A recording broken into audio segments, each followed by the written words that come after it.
সুপ্রভাত আমার প্রিয় বন্ধুরা, কেমন আছো তোমরা সবাই? আশা করছি সবাই অনেক ভালো আছো আর সুস্থ আছো। তোমাদের ভালোবাসায় আর আশীর্বাদে আমরাও কিন্তু অনেকটাই ভালো আছি। এমজি ফ্যামিলির আরও একটি নতুন ঝলমলে ভিডিওতে তোমাদের সকলকে অনেক স্বাগত। নদিয়া জেলার একটি ছোট্ট গ্রাম থেকে আমি একজন সাধারণ ঘরের গৃহবধূ। আজ বৃহস্পতিবার, ঘড়িতে সময় হয়েছে সকাল 8:15 মতো। এখন থেকেই আমি আমার ভিডিওটা শুরু করছি। আশা করছি ভিডিওটা তোমাদের অনেকটাই ভালো লাগবে। পুরো ভিডিওটার সাথে থাকার অনুরোধ রইল।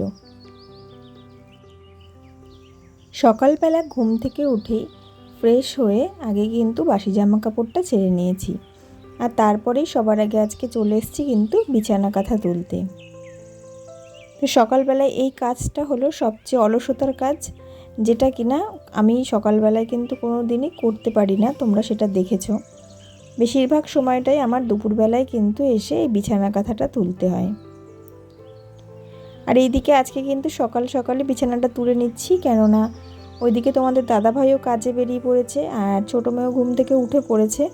তো উঠেও বড় মার ঘরে রয়েছে, আর এদিকে বড় মেয়েকেও কিন্তু আজকে ঘুম থেকে তুলে দিয়েছি, তো ও কিন্তু উঠে পড়েছে। তো সকালবেলায় সেই কারণেই কিন্তু বিছানাটা আজকে তুলে যেতে পারছি। আর যেহেতু একটু তাড়াতাড়ি আজকে ঘুম থেকে উঠেছি, তো তার কারণেও। আর এদিকে মেয়ের সাথে গল্প করতে করতে কিন্তু আমি বিছানাটা তুলে ফেললাম। আর ব্যাগটা এত ভারী, তো আমি বলছিলাম যে এই ব্যাগটা এত ভারী তো তুই বয়ে নিয়ে বেড়াস কী করে? তো সেটা শুনেই দুজনে মিলে একটু হাসাহাসি করছিলাম। যদিও বা ব্যাগের মধ্যে এখন ওদের বইপত্র এত বেশি যে প্রত্যেকটা বই কিন্তু কোনো না কোনো দিন আর কি স্কুলে হোক প্রাইভেটে হোক ব্যবহার হয়। তো সেই কারণে ব্যাগটা কিন্তু ওরকম ভারী হয়ে থাকে। আর ওইদিকে বড় মেয়ে তো পড়তে বসে পড়েছে, আর আমি এদিকে নিচে চলে এসেছি রান্নাঘরে। আর এসেই দেখো অনেক সবজি আজকে এনেছে। তো যেহেতু গতকাল আমাদের এখানে হাট ছিল, আর হাটের পরের দিন আমাদের এখানে আর কি ভ্যানে করে সবজি বিক্রি করে বেড়ায়, তো সেখান থেকেই সমস্ত সবজিগুলো কিন্তু নেওয়া হয়েছে। তো চলো কী কী নিয়েছে তোমাদেরকে দেখাই। তো এদিকে দেখো কচুরলতি নেওয়া হয়েছে, তারপরে ভেন্ডি নেওয়া হয়েছে,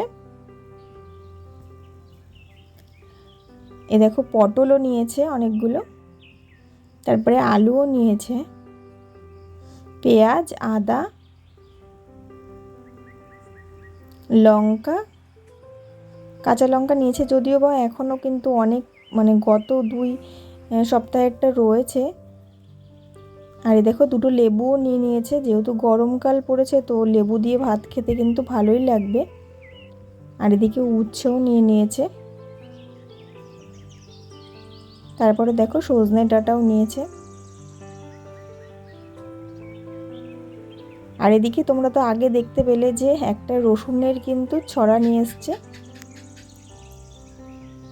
আর ওদিকে সমস্ত সবজিগুলো ঠিকঠাক গুছিয়ে রেখে দিয়েছি যেখানে থাকে। আর তারপরে আজকে যা যা রান্না হবে মোটামুটি অনেকটাই কাটা কমপ্লিট হয়ে গেছে। আর এদিকে দেখো তোমাদেরকে তো কলমি শাকটা দেখানো হয়নি, তো এই কলমি শাকটাও কিন্তু আর কি বাজার করে নিয়ে এসেছিলো।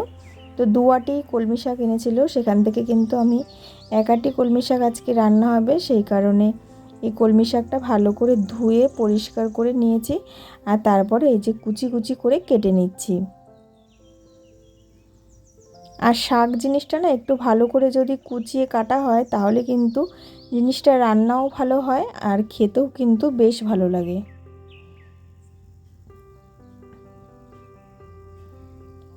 আর বন্ধুরা, আমার ভিডিওর মাঝে মাঝে তোমরা হয়তো টিকটিকি ঠিক ঠিক আওয়াজটা তোমরা পেতে পারো, তো প্লিজ একটু অ্যাডজাস্ট করে নিও। কারণ রাত্রির বেলায় যখন আমি আর কি ভয়েসটা দিচ্ছি তো টিকটিকিতে ডাকছে, আর অনেক কবার আর কি চেষ্টা করছি যে কেটে কেটে দেওয়ার, তো মাঝে মাঝে এমন কিছু কিছু কথা বলা হয়ে যাচ্ছে, তো তখন টিকটিকিতে আওয়াজ করছে, আর তখন কিন্তু সেই আর কি সেই ক্লিপসটা কেটে দিতে পারছি না। তো যাই হোক, একটু অ্যাডজাস্ট করে নিও। আর এদিকে মোটামুটি আমি কলমি শাকটা প্রায় কেটে নিয়েছি।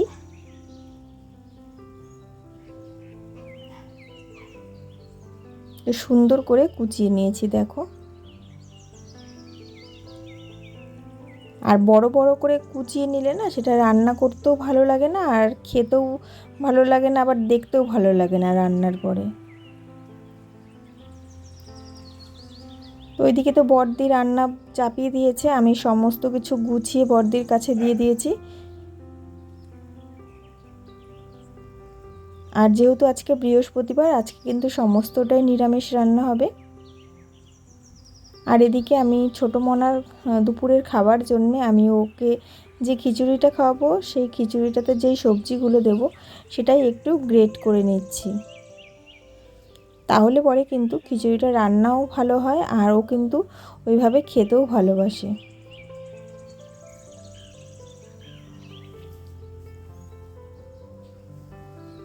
জীবনের একটা সময় ছিল যখন কিনা আমি ভাবতাম যে মা হওয়াটা হয়তো সবচেয়ে কঠিন কাজ।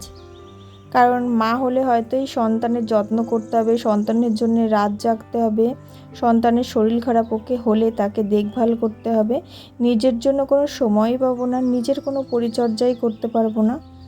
কিন্তু তারপরে যখন আমার দুটো সন্তান হলো, তো এখন আমি মাতৃত্বের স্বাদটা পাওয়ার পরে এখন বুঝেছি যে মা হওয়াটা কতটা ভাগ্যের দরকার। কারণ ভাগ্যে না থাকলে কিন্তু সবাই মা হতে পারে না। তো আজকে আমি আমার দুটো সন্তানের মুখের দিকে তাকিয়ে ওদের মুখে যখন সুন্দর হাসি দেখি, ওদের সেই দুষ্টুমিগুলো, ওদের ভালোবাসা, এইসব দেখার পর আমি কিন্তু তখন মনে করি না যে আমাকেও নিজের জন্যে পরিচর্যা করতে হবে, নিজেও আমি আমার জীবন আছে। তো তখন আমি মনে করি যে মা হওয়া কিন্তু কোনো কঠিন কাজই নয়। তো যাই হোক, এদিকে দেখো আমার বাসনপত্রগুলো তো মাজা হয়ে গেল, টুকটাক যে সমস্ত বাসনপত্র ছিল। আর এদিকে তো মনাকে স্নান করিয়ে ঘরে নিয়ে চলে এসেছি, আর এসে ওকে একটু রেডি করে দিয়েছি। তারপরে দেখো এদিকে ওর দিদি যে সকালবেলায় বই পড়েছিল, তো সেটা বিছানার উপর রেখে দিয়েছিল, আর সেটা কিন্তু ওইদিকে পড়াশোনা করছে, আর একটু ছিঁড়েও ফেলেছে। আর এখন ঘড়িতে কিন্তু সময় হয়েছে বিকেল 5:30 মতন। এর মাঝখানে আর কোনো ভিডিও করতে পারিনি। আর দেখো এদিকে তো মনা একটু ঘুমিয়েছিল, আর তারপরে কিন্তু এখনও ঘুম থেকে উঠেও পড়েছে। আর আমিও যেহেতু একটু পাশে শুয়েছিলাম, তো আমারও একটু আজকে চোখ লেগে এসেছিলো। আর এদিকে বালিশ কাঁথাগুলো সমস্তটা একটু গুছিয়ে নিলাম, আর ওইদিকে মনাকে জলের বোতল আর হাতে ধরিয়ে দিয়েছি, আর ও কিন্তু নিজের মতো করে একটু জল খেয়ে নিচ্ছে। আর যেহেতু গরম পড়ে গেছে ভালোই, তো সেই কারণে কিন্তু ওকে গায়ে একটু পাউডার লাগিয়ে দিলাম বিকেলবেলায়। আর এদিকে ওকে গলা উঁচু করতে বলছি, ও কিন্তু এখন বুঝতে পারে গলা উঁচু করতে বলছি, ও গলা উঁচু করেছে। হাত উঁচু করতে বলছে, ও হাত উঁচু করছে। তো দেখতে দেখতে আমার মেয়েটাও কিন্তু এদিকে ছোট মেয়েটাও বড় হয়ে গেল।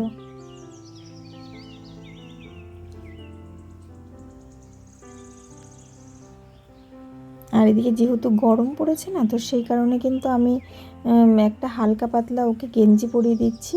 আর গেঞ্জিটা পরিয়ে একটু ভাবছি, যেহেতু বেলা বেলা রয়েছে, তো মনে করছি একটু ওকে নিয়ে বাইরে যাই, বাইরে একটু ঘুরে আসি। বাইরে বলতে ওই হয়তো আমাদের বাইরের উঠোন, আর নয়তো আমাদের ছাদ, তো এই দুটো জায়গাতেই আর কি ঘুরতে যাই। যেহেতু আমাদের এখানে গ্রাম এলাকা, তো সেই কারণে কিন্তু এখানে কোনো পার্ক নেই। তো তাই জন্য কিন্তু আমরা কোনো আর কি বিকেলবেলা যে পার্কে ঘুরতে যাব সেরকম একটা কোনো ব্যাপার নেই। তো সেই জন্যে আমরা নিজেরাই নিজেদের বাড়িতেই আর কি বাচ্চাদেরকে এন্টারটেন করি। আর এদিকে মনাকে ক্যামেরার দিকে তাকিয়ে ওকে দেখাচ্ছিলাম যে তুমি একটু উম্মা দাও, তো ওইদিকে ওরকম করে উম্মা দিচ্ছে।